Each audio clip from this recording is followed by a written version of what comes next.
Жалпы өмірге келгесін әрбір адам баласы бақытты өмір сүргісі келеді, бақытты ғұмыр кешкісі келеді. Бірақ әркім бақытты әртүрлі ойлайды, әркім бақытты әртүрлі тұспалдайды. Біреулер бақытты байлықтан іздесе, біреулер бақытты осындай ағайын туғандардың ортасынан іздейді.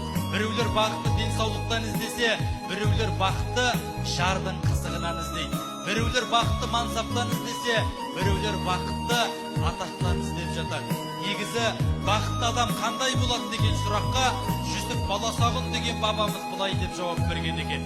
Бақытты адам дегеніміз ол өткеніне өкінбейтін және болашағынан қорықпайтын, сонымен қоса ешқашан біреудің ісіне араласпайтын адам деген екен.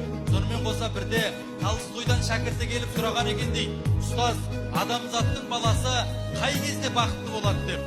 Сонда Толстой: адамзаттың баласы қолында барды қадірлеп, қолында жоқты ойламаған кезде бақытты өмір сүреді деп жауап берген екен.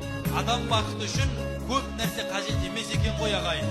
Өзіне қамқор жан жары, сүйкімді бала шағасы, жайлы үйі болса жеткілікті дейді. Бірақ көп адам баласы оны кеш